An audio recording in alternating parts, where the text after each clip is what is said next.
அனைவருக்கும் அன்பு வணக்கம்.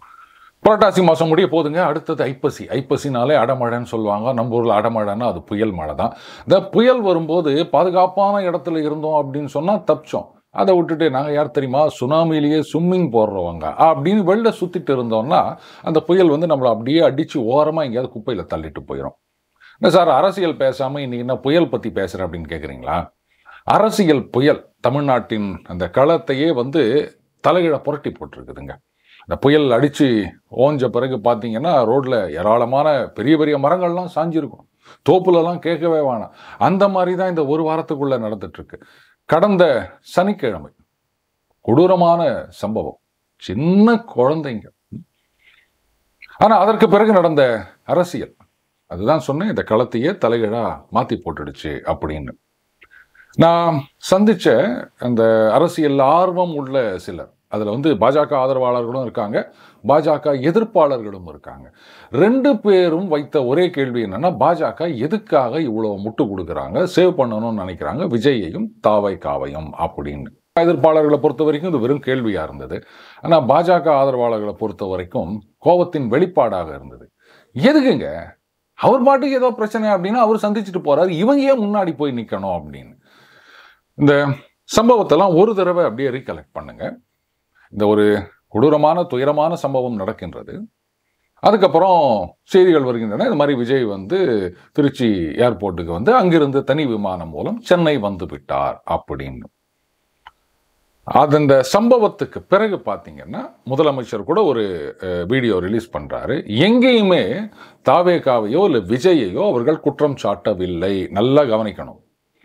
முதல்வர் வெளியிட்ட வீடியோவில் கூட என்ன சொல்றாரு, எந்த ஒரு தலைவரும் தொண்டர்களோ மக்களோ இந்த மாதிரிலாம் ஆகணும் அப்படின்னு நினைக்க மாட்டாங்க, இப்படித்தான் வந்து அவர் பேசியிருக்காருங்க. ஆனால் ஒரு சில சில்வண்டுகள் பார்த்தீங்கன்னா பார்த்தீங்களா, அப்படியே மக்களுடைய ரியாக்ஷனை பார்த்த உடனே திமுக மெர்சல் ஆயிட்டாங்க, இப்படிலாம் வந்து தப்பு கணக்கு போட்டுன்னு சந்தோஷம் அடைந்து கொண்டிருந்தார்கள். இது வந்து திமுக விஜயையும் தாவேகாவையும் முடக்க பார்க்கிறது, அதனால நாங்கள் ஆதரவு கொடுக்குறோம் அப்படின்னு பாஜக தரப்பிலிருந்தும் அதிமுக தரப்பிலிருந்தும் ஒரு ஜஸ்டிஃபிகேஷன் கொடுக்கலாம். அப்போ எந்த கட்சிக்கு இந்த மாதிரி ஒரு பிரச்சனை வந்தாலும் நீங்கள் குரல் கொடுப்பீங்களா? இப்போ அந்த விஜயதசமி ஆர்எஸ்எஸ் விழா அப்படின்னு சொல்லிட்டு அனுமதியின்றி கூட்டம் நடத்தினார்கள்னு 40 பேருக்கு மேலே ஆர்எஸ்எஸ் தொண்டர்களை கைது பண்ணியிருக்காங்க. இது எப்படி நீதியான கைதா இல்லை அநீதியான கைதா? இதுக்கு அதிமுக ஏதாவது குரல் கொடுப்பாங்களா? இல்லை பாஜக என்ன பெருசாக குரல் கொடுப்பாங்க, என்ன போராட்டம் நடத்துவாங்க? இல்லை அரசியல் கட்சி தலைவர்களுக்குன்னா மட்டும்தான் குரல் கொடுப்பாங்களா, இல்லை மற்றவங்களுக்குன்னா எதுவும் குரல் கொடுக்க மாட்டாங்களா? இன்றைக்கு வந்து மாரிதாஸ் அவர்களை காவல்துறை அழைத்து சென்றிருக்கின்றார்கள். இதுக்கு ஏதாவது குரல் கொடுப்பாங்களா? இல்லை அநீதிக்கு குரல் கொடுப்போம் அப்படின்னா எங்கே அநீதி நடந்தாலும் குரல் கொடுக்கணும். அரசியல் கட்சி தலைவராக இருந்தால் அவர் எங்கள் கூட்டணிக்கு வந்தால் சாதகமாக இருந்தால் அப்போ மட்டும்தான் குரல் கொடுப்போம், மற்ற நேரத்தில் வெறும் ட்வீட் போடுறதோடு நிறுத்துப்போம் அப்படின்னா அது சரியில்லையே. சரி, விஜய்க்காக மட்டும் நாங்கள் என்ன பண்ணோம் அப்படின்னா கரெக்டு, நீங்கள் களத்தில் இறங்கி போராடலை, வந்து அங்கங்கே ஆர்ப்பாட்டம் பண்ணலை. ஆனால் அந்த ஆதரவு குரல் அப்படிங்கிறது பல இடங்களில் இருந்து சைமல்டேனியஸாக ஒலித்தது. நிதியமைச்சர் வராங்க, நான் போய் ரிப்போர்ட் கொடுப்பேன் அப்படின்னு சொல்கிறாங்க. திடீர்னு ஒரு குழு அமைக்கிறாங்க, அந்த குழு வராங்க, அவங்க ஏதோ பேசுகிறாங்க, பேசிட்டு அதுக்கப்புறம் அவங்க வந்து சிஎம்முக்கு ஒரு லெட்டர் அனுப்புகிறாங்க. இவ்வளோ சுறுசுறுப்பாக பண்ணாங்கல்ல. அப்போ எங்கெங்கெல்லாம் அநீதி நடக்குதோ அந்த அளவுக்கு இல்லாட்டாலும் ஓரளவுக்காவது கொஞ்சம் குரலை கொடுத்துருந்தீங்கன்னா இந்த சந்தேகம் வந்திருக்காது. அதுக்காகத்தான் நான் கேட்குறேன். இதில் தாவேகாவை முடக்குவதற்கு திமுக முயற்சி செய்கின்றது அப்படின்னா சரிங்க, இது அவங்க 2 பேருக்குள்ள நடக்கிற பிரச்சனை, நீங்கள் எங்கே உள்ளே போகிறீங்க தேவையில்லாமல்? இப்போது இந்த கோர்ட்டில் அவங்க கொடுத்துருக்க டைரக்ஷன்ஸ், கேட்ட கேள்விகள், இப்போது தாவேகா டோட்டலாக அசிங்கப்பட்டு போயிருக்கு. இது தாவேகாவுடன் நின்று இருக்கும். இப்போ தேவையில்லாமல் பாஜக பெரிய அளவிலும் அதிமுக அதுக்கு அடுத்த அளவிலும் சேர்த்து அசிங்கப்பட்டிருக்காங்க. இதெல்லாம் தேவையா? அவங்க 2 பேருக்கு பிரச்சனைனா அவங்க பார்த்துட்டு போகிறாங்க, நீங்கள் எதுக்கு உள்ளே போகிறீங்க? இதை பாருங்க, கூட்டணிக்காக சில நேரங்களில் காம்ப்ரமைஸ் செய்ய வேண்டி இருக்கும். இதுதான் வந்து அரசியல், நான் இல்லைன்னு சொல்லலை. இன துரோகி அப்படின்னு சொன்ன வைகோ அவர்களே வந்து இன்னைக்கு அங்கே போய் பல்லக்கு தூக்கிட்டு இல்லையா, அதெல்லாம் வேற விஷயம். கூட்டணி வருது அப்படின்னு சொன்னால் ஓகே, அந்த காம்ப்ரமைஸ் சில நேரங்களில் பேசுனது அதெல்லாம் மறந்து ரைட்டுங்க நம்ம வந்து ஜெயிக்கணும் அப்படின்னு ஒன்று சேர்றதா நான் தப்புன்னு சொல்லலை. ஆனால் கூட்டணிக்கு வருவாங்களா மாட்டாங்களா அப்படின்றதே தெரியாமல் காம்ப்ரமைஸு அந்த அசிங்கத்தை எல்லாம் ஏற்றுக்கிட்டு போகிறது அப்படின்றது சரி வருமா? நீங்கள் சொல்லுங்கள். இதே ஆதவ் அர்ஜுனா அவர்கள் அவரு நாங்கள் வந்து பாஜகவுடன் எந்த காலத்திலும் ஒட்டும் இல்லை உறவும் இல்லை அப்படின்னு ஆணித்தரமாக ஒரு மீட்டிங்கில் பேசின வீடியோவும் நான் பார்த்தேன். ஒரு சில நாட்களுக்கு முன்னாடி வரைக்கும் விஜய் என்ன சொன்னாரு? பாஜக நீங்க என்ன பண்ணீங்க? தமிழ்நாட்டுக்கு நீட்டை ஒழிச்சிட்டீங்களா? அந்த கல்விக்கான நிதி கொடுத்தீங்களா? தமிழகத்துக்கு தேவையானதெல்லாம் நீங்க கொடுத்துட்டீங்களா? பாசிசம்னு சொன்னார், கொள்கை எதிரின்னு சொன்னார். அப்போ இவங்களோட கூட்டணி வச்சுக்கிறதுக்கு நீங்க ஏன் வந்து வாலண்டியரா போய் வண்டியில ஏறுறீங்க? இதுதான் வந்து எல்லாருடைய கேள்வியுமாக இருக்கின்றது. அரசியல் அப்படின்றது வந்து ரொம்ப செட்டிலா பண்ண வேண்டிய விஷயங்கள், எஸ்பெஷலி கூட்டணி அப்படின்னு வரும்போது. ஆனால் வெளிப்படையாக உலகத்துக்கே தெரியற மாதிரி வரணும். இதில் வந்து மேல் மட்டத்தில் மறுபடியும் நான் அதுதான் சொல்கிறேன். பாஜகவிலையோ இல்லை அதிமுகவிலையோ மேல் மட்டத்தில் யாரும் கூட்டணி பற்றி பேசலை. அவருக்கு ஆதரவு கொடுக்குறோம், அவர் தப்பு பண்ணல, அரசாங்கத்தின் மீது தப்பு இருக்கின்றது, இப்படித்தான் சொல்லிட்டு இருந்தாங்க. ஆனால் கீழ்மட்டத்தில் அவர்களுடைய ஆதரவாளர்கள் அனுதாபிகள் அப்படின்னு அறியப்படுபவர்கள் இவங்கள்லாம் சேர்ந்து ஒரு நெரேட்டிவை செட் பண்ணும்போது, அப்போ இந்த மாதிரி ஒரு நெரேட்டிவ் தானே கிரியேட் ஆயினுக்குது. ஆஹா, இப்ப கூட்டணிக்காக தான் எல்லாம் நடக்குது அப்படின்னு. இதுல ஒரு விஷயம் கவனிக்கணும். திமுக வந்து சம்பவம் நடந்து 2-3 நாட்கள் வரைக்கும் தலைவர்கள் மட்டத்தில் யாருமே வந்து தாவேகாவையோ இல்லை விஜய் அவர்களுடைய குறை சொல்லவில்லை.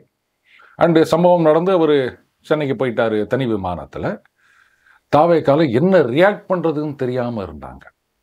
எப்படி ரியாக்ட் பண்றதுன்னு கூட தெரியல. இப்போ திமுக அந்த நேரத்தில் பார்த்தீங்களா, சொல்ல கேட்காம இந்த மாதிரி வந்து கூட்டம் சேர்த்து அதில் லேட்டாக வந்து இந்த மாதிரி ஆயிடுச்சு அப்படின்னு ஏதாவது பிளேம் பண்ணிட்டு இருந்தாங்கன்னா ஆட்டோமேட்டிக்காக இவங்களுக்கு என்ன மாதிரி ஆடுறது அப்படின்னு தெரிஞ்சிருக்கும். முதல்ல ஒரு டிஃபென்சிவ் கேமில் ஆரம்பிச்சு அதுக்கப்புறம் அஃபென்சிவாக ஆட ஆரம்பிச்சிருப்பாங்க. ஆனால் திமுக அந்த தப்பை செய்யலை. சரியாக அவங்க வந்து கை நகர்த்தினாங்க. இப்போ தாவேகாவை பொறுத்த வரைக்கும் என்ன மாதிரி ரியாக்ட் பண்ணுறதுன்னு தெரியாமல் குழம்பி போயிருந்தாங்க. என்னங்க, அவங்களே ஒன்றும் சொல்லலை, இப்போ நாம் என்ன சொல்கிறது? அப்போது கொஞ்சம் கொஞ்சமாக மக்களது ஒப்பீனியன் என்ன அப்படின்றது தெரிய ஆரம்பிக்குது. பார்த்தீங்களா, இவர் வந்து சொல்லாமல் கொள்ளாமல் ஓடி போயிட்டாரு, அந்த சம்பவ இடத்துக்கு கூட போகவில்லை, இப்படின்ற விஷயங்கள் தான் பெருசாக பேசப்படுகின்றது அப்படின்னு தெரிஞ்ச உடனே அதுக்கப்புறம் அண்ணாமலை ஒரு ஸ்டேட்மெண்ட் கொடுக்குறாரு. அதில் வந்து போலீஸ் சைடில் இருக்க லேப்ஸையும் அவர் சொல்கிறாரு, விஜய் அவர்கள் தரப்பில் இருக்க லேப்ஸையும் சொல்கிறாரு, என்ன செய்யணும், என்ன செஞ்சுருக்கணும், இனிமேல் என்ன செய்யணும் அப்படின்ற விஷயங்களையும் அவர் பேசுகிறாரு. இப்போ வந்து இவங்களுக்கு ஒரு லீடு கிடைச்ச மாதிரி ஆகிப்போச்சு. டகால்னு அஃபென்சிவாக போக ஆரம்பிச்சிட்டாங்க. அப்படி பண்ணிட்டாங்க, இப்படி பண்ணிட்டாங்க, சதி பண்ணிட்டாங்க, யாரோ வந்தாங்க, முதுகில் கீச்சாங்க, கழுத்தில் குத்தினாங்க, அப்படி இப்படின்னு ஆளுக்கு அடிச்சு விட ஆரம்பிச்சிட்டாங்க. அகைன் ஒரு மாய தோற்றம்.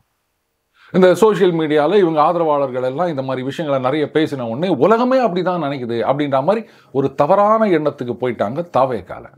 அதனால தான் பார்த்தீங்கன்னா ஏகப்பட்ட கான்ஸ்பிரசி தியரி ஆளாளுக்கு இதை பற்றி அவங்க சொன்னாங்க, இவங்க சொன்னாங்கன்றாங்க. யாரோ ஒரு நிர்வாகி அவர்களுடைய மனைவின்னு நினைக்கிறேன், அவங்க கூட ஏதோ பேசியிருந்ததா வீடியோலாம் வந்ததுங்க. நான் நேற்றுக்கு அந்த சேனல் 5 இன்டர்வியூவில் கேட்டிருந்தேன், அதைத்தான் நான் இங்கேயும் கேட்குறேன். நிஜமாகவே அப்படிலாம் நடந்திருந்தது அப்படின்னு உங்களுக்கு தெரிந்திருந்தால் என்ன பண்ணியிருந்துருக்கணும்? உடனடியாக போலீஸ் ஸ்டேஷனுக்கு போயிட்டு, இது பாருங்க, நாங்கள் பொதுக்கூட்டம்லாம் நடத்தினோம், நீங்கள் வந்து ஏதோ காவலுக்கு போலீஸ்காரங்களையும் அனுப்பிச்சிங்க, ஆனால் அதில் சமூக விரோதிகள் புகுந்து விட்டார்கள். இது பாருங்க, இவங்கெல்லாம் சொல்கிறாங்க முதுகில் கீச்சாங்களாம், தோ இந்த பசங்கள்லாம் பாருங்க முதுகில் கோடு போட்டுக்குது, சொக்கா கீஞ்சிக்குது அப்படின்னு. நிஜமாகவே அப்படி நடந்திருந்தா அவங்களெல்லாம் கூட்டின்னு வந்து போலீஸ் ஸ்டேஷனில் நிற்க வச்சு ஒரு கம்ப்ளைண்ட் கொடுத்துருந்தாங்க அப்படின்னு சொன்னால் இப்போ யாரும் உங்களை குறை சொல்ல போகிறது கிடையாது. எல்லாரும் தலை தெறிக்க ஓடினாங்களே தவிர அங்கே வந்து ரைட் நான் பொறுப்புப்பா அப்படின்னு அங்கே நிற்கிறதுக்கு ஒரு ஆள் கூட இல்லை. இன்னி வரைக்கும் அங்கே இல்லை. அதுதானே பிரச்சனை. ரசிகர் மன்றம் இப்படித்தான் இருக்கும். ஒரு கட்சி கூட்டம் அப்படின்னா அந்த கட்சியுடைய தொண்டர் படை இருப்பாங்க, அவங்க ஒழுங்குபடுத்திட்டு இருப்பாங்க, அதோ தலைவர் வரார் அப்படின்னு சொல்லுவாங்க. அவங்களுக்கு என்ன வேணுமோ அதெல்லாம் பார்த்துப்பாங்க. ஏன்னா எத்தனை மணிலேருந்து அவங்க காலையிலேருந்து நிற்கிறாங்க. அந்த வீடியோக்கள்லாம் பாருங்கள், நீங்கள் பெருசாக ஒன்றும் வந்து இந்த கான்ஸ்பிரசி ஆங்கிளுக்கெல்லாம் போக வேண்டிய அவசியமே இல்லை. என்னமா அங்கே ஒரு நெரிசலில் நிற்கிறாங்க அத்தனை ஜனங்களும். அப்போ இதுக்கு யார் பொறுப்பு? ஒரு 3 நாள் கழிச்சு ஒரு வீடியோ ரிலீஸ் பண்ணுறாரு. அதில் பார்த்தீங்கன்னா அழகான ஒரு பஞ்ச் டயலாக் கூட யாரோ ஸ்கிரிப்ட் எழுதி கொடுத்துருக்காங்க. இல்லை சொல்கிறார், என்ன பழி வாங்கணும் அப்படின்னு நினச்சிங்கன்னா நான் இங்கே தான் ஆஃபீஸில் இருப்பேன், இல்லை வீட்டில் இருப்பேன், தொண்டர்களை விட்டுருங்க அப்படின்றாரு. சினிமாவில் ஹீரோ வில்லனை பார்த்து சொல்வார், இந்த பார் உனக்கும் எனக்கும் தான் சண்டை, என் குடும்பத்தை ஒன்றும் பண்ணாது, அவங்கள விட்டுரு, நான் நேராக வரேன் அப்படின்வார். அந்த டயலாக அப்படியே கொஞ்சம் மாற்றி எழுதி வச்சுருக்காங்க போல இருக்கு. என்னங்க பேச்சு இதெல்லாம்? மக்கள் பார்த்துட்டு இருக்காங்க, அவங்களுக்கு உண்மை தெரியும். சரி, இப்போ கோர்ட்டில் போய் சொல்ல வேண்டியது தானே. வெளியில் என்னென்னலாம் குற்றச்சாட்டுகள் சொன்னாங்களோ, என்னென்னலாம் சதின்னு சொன்னாங்களோ, கோடு போட்டது போடாதது, ரூல்டு அன்ரூல்டு, இந்த விஷயங்களெல்லாம் கோர்ட்டில் எடுத்து வைக்க வேண்டியது தானே. அட்லீஸ்ட் நீங்கள் போலீஸ் கம்ப்ளைண்ட் கொடுக்காட்டாலும், ஆமாங்க அந்த நேரத்தில் வந்து எங்களுக்கு அனுபவம் இல்லை, என்ன பண்ணுறதுன்னு தெரியல, எல்லாரும் திக்கு முக்காடி போயிட்டோம், சரி கோர்ட்டில் போயிட்டு அவங்கள கொண்டு போய் நிறுத்திருக்கலாம்ல. இந்த பாருங்க, இவங்க முதுகுலெல்லாம் கோடு போட்டிருக்குது, ஸோ யாரோ என்னவோ பண்ணிக்கிறாங்க அப்படின்னு சொல்ல வேண்டியது தானே. விபத்தை விபத்தாக பார்க்கணும் அப்படின்னு தான் சொல்லிட்டு இருக்காங்களே தவிர, இந்த சதி அப்படின்றத எதுவும் சொன்ன மாதிரி தெரியலையே. என்ன காரணம்? பாலிடிக்ஸில் கன்னிங்காக இருக்கணும், அதுதான் ரொம்ப ரொம்ப முக்கியம். ஒரு தலைவர் அப்படின்னா he has to be ruthless அப்படின்னு சொல்லுவாங்க. ரூத்லெஸ் லீடர்ஸை மட்டும்தான் மக்கள் ஏற்றுக்கொள்வார்கள். என்ன சார் இப்படி இல்லாமன்னா? அப்படித்தாங்க, இதுதான் அரசியல், உலகமெங்கும் இதுதான் அரசியல். இல்லைங்க, அவங்க பாவம், நாங்கள் போய் ஹெல்ப் பண்ணுறோம், அவங்களுக்கு கை கொடுக்குறோம். அவங்கள கேட்டாங்களா அவங்க? பாஜகவும் அதிமுகவும் நிஜமாகவே வந்து தாவேகா நசுக்கப்படுகின்றது அப்படின்னு நினைச்சிருந்தாங்கன்னா அவங்களா வந்து அப்ரோச் பண்ணட்டும் அப்படின்னு வெயிட் பண்ணிட்டு இருக்கணும். அவங்க எதுவுமே கேட்கல, எதுவுமே சொல்லலை. சொல்ல போனால் முதல்ல அவங்க கிட்ட இருந்து ரியாக்ஷனே இல்லை. திமுகவும் வந்து ரொம்ப அண்டர் பிளே பண்றாங்க, பிளேம் பண்ணலை அப்படின்னும் போதாவது இவங்க அதை புரிஞ்சிருந்திருக்கணும். சுத்தமா ஒரு கிரைசிஸ் சிச்சுவேஷன்ல எப்படி டீல் பண்றது அப்படின்னு தெரியாம நடந்துட்டு இருக்காங்க பாஜக அதிமுக ரெண்டு தலைமையும். இப்ப என்ன போச்சு, இவங்க வந்து அந்த கூட்டணிக்காக இந்த மாதிரி அரசியல் கணக்குகளுக்காக இந்த மாதிரி ஆதரவு கொடுக்கறாங்க அப்படின்னு ஒரு இம்ப்ரெஷன் கிரியேட் ஆயிடுச்சுங்க. அடுத்தது கோர்ட்டில் வந்து ஏகப்பட்ட கேள்விகள் கேட்டிருக்காங்க. இன் எஃபெக்ட் என்ன ஆயிடுச்சு, அப்ப திமுக மீது இவங்க சொன்ன குற்றச்சாட்டுகள் எல்லாம் பொய் அப்படின்றது ஆயிடுச்சு. அவங்க கரெக்டாக தாங்க இருக்காங்க, இவங்க தான் வந்து கூட்டணிக்காக தேவையில்லாமல் இவங்களும் சேர்ந்துக்கின்னு குற்றச்சாட்டெல்லாம் சொன்னாங்க. இனிமே நாளைக்கு வந்து இந்த எதிர்கட்சி தரப்பில் இருந்து ஆளுங்கட்சி மீது நிஜமாவே ஏதாவது குற்றச்சாட்டு வச்சா கூட இவங்க ஏதோ கணக்கு போட்டு தான் இந்த மாதிரிலாம் சொல்கிறாங்க போலக்குது. அதையெல்லாம் அந்த கரூர் சம்பவம் மாதிரி தான் ஏதோ இஷ்டத்துக்கு இவங்க அடிச்சு விட்டுனுங்கிறாங்க, இப்படித்தானே ஜனங்க நினைப்பாங்க. நீங்க அரசாங்கத்தை குறை சொல்லணும் அப்படின்னா கரெக்டுங்க, காவல்துறை பாதுகாப்பு வழங்கவில்லை, இது மாதிரி பண்ணாங்க அது மாதிரி பண்ணாங்க அப்படியே சொல்லிட்டு போங்க. இதுல சிக்கல் என்னன்னா, அதே கரூர்ல தான் வந்து ஒரு சில தினங்களுக்கு முன்னாடி எடப்பாடி அவர்கள் பிரச்சாரம் பண்ணிட்டு போயிருக்காரு. அதை பத்தி யாரும் யோசிக்க மாட்டேங்கிறாங்க. அப்போ இவங்களே சொல்லிக்க வேண்டியதான், அவருக்கு அவ்வளவுதாங்க கூட்டம் வரும், ஆனா விஜய்க்கு பல மடங்கு கூட்டம் வரும், சொல்ல முடியுமா? அவங்க அதான் கேட்குறாங்க. இவர் வந்து பிரச்சாரம் பண்ணிட்டு போயிருக்காரு, எந்த பிரச்சனையும் வரல. இவர் இன்னும் பல தொகுதிகளில் பிரச்சாரம் பண்ணிட்டு இருக்கார். சொல்லப்போனால் அதிமுகவில் வந்து பாருங்க இவ்வளோ கூட்டம் கூடுகின்றது அப்படின்லாம் சொல்லிட்டு இருக்காங்க. அங்கெல்லாம் எந்த பிரச்சனையுமே வரலையே, இவருக்கு மட்டும் ஏன் வருது அப்படின்னு கேட்டால் என்ன பதில் சொல்லுவாங்க? இல்லைங்க, என்னோட விஜய் எவ்வளோ பெரிய செல்வாக்கான ஆள், அவருக்கு பல மடங்கு கூட்டம் வரும், அதனால தான் அப்படின்னு யாராவது சொல்ல முடியுமா? இதெல்லாம் நமக்கு நாமே வந்து குழி வெட்டிக்கிறது தான், வேற ஒன்றும் கிடையாது.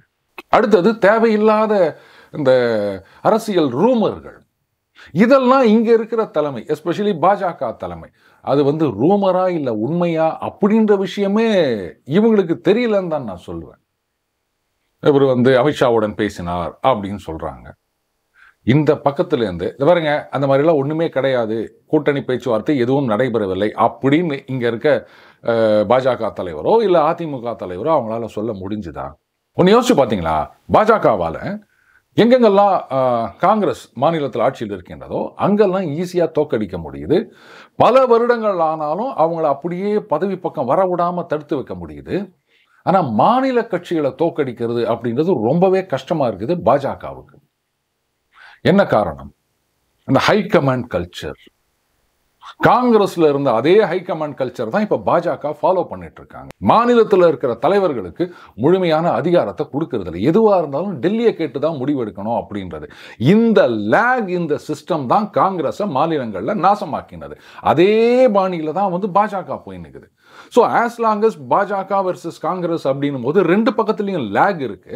வேற பாஜக வந்து இப்போ பல மாநிலங்களில் ஆட்சியுடன் இருக்கின்றது, செல்வாக்குடன் இருக்கின்றது அப்படின்றதுனால அவங்களால ஜெயிக்க முடியுது. அந்த லேக் இல்லாத இடங்கள் மாநில கட்சிகள். அதனால அவங்க ரொம்ப கஷ்டப்படுறாங்க. அதே காங்கிரஸ்லயே மாநில தலைவர்களுக்கு முழு அதிகாரம் கொடுத்தாங்க அப்படின்னு சொன்னா அவங்களால மறுபடியும் ஆட்சியை கைப்பற்ற முடிகின்றது, புதுசா ஆட்சிக்கு வர முடிகின்றது. கர்நாடகத்துல மாறியும் தெலுங்கானா மாறியும். இதை என்னைக்குதான் புரிஞ்சுக்க போறாங்க பாஜகன்னு எனக்கு தெரியல. காங்கிரஸ் பாணியிலேயே போயிட்டு இருக்காங்க. யாராவது சொல்ல வேணாமா அவங்களுக்கு? கேட்டா அவங்களுக்கு தெரியாதா? அவங்க எத்தனை மாநிலத்தில் ஆட்சியில் இருக்காங்க, எத்தனை வருஷமா தேர்தலை சந்திச்சுன்னுக்கிறாங்க, நீ புச்சா இன்னைக்கு தான் ஐடியா கொடுக்குறியா அப்படின்வாங்க. சரி, நமக்கு எதுக்கு இங்கே வம்பு, நீங்க என்ன வேணா பண்ணிட்டு போங்க, அது உங்க சௌகரியம்.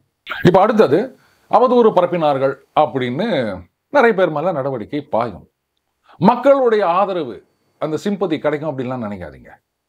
ஏன்னா கோர்ட்டில் கேட்ட கேள்விகள் இதில் பார்த்தீங்கன்னா அடுத்த நெரேட்டிவ் பாருங்க, அந்த நீதிபதி குறித்த சந்தேகங்கள், தீர்ப்பு குறித்த உள்நோக்கங்கள் இதெல்லாம் போயிட்டு இருக்குது. இதை பாருங்க, அவர் இந்த மாதிரி கேள்வி கேட்கலாமா, இது நீதிமன்ற நடைமுறையில் இது சரியா அப்படின்றதெல்லாம் ஒதுக்கி வச்சுட்டு அந்த கேள்விகள்ல நியாயம் இருக்கா இல்லையா இது மட்டும் பதில் சொல்லுங்க.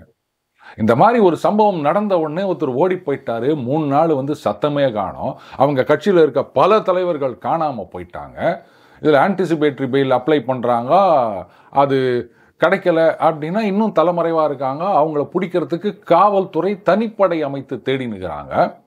ஒரே ஒருத்தர் ஆதவ் அர்ஜுனா அப்படின்னு இங்கே இவ்வளோ சம்பவம் நடந்துனுக்குது, கோர்ட்டில் கேஸு நேற்றுக்கு வருது. ஆனால் இவர் பாட்டுக்கு கிளம்பி ஏதோ கோடைப்பந்தா, ஆமாம் அந்த விளையாட்டு நிகழ்ச்சியில் கலந்துக்க போகிறேன் அப்படின்ட்டு போயிட்டாரு. ப்ரையாரிட்டி எதுக்கு முக்கியம் அப்படின்னு தெரியுதா?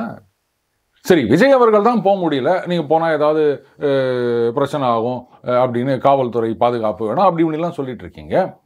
ஏன் ஆதவ் அர்ஜுனா அவர்கள் போக முடியாதா? ஏன் அவரும் விஜய் மாதிரியே மிகப்பெரிய தலைவரா?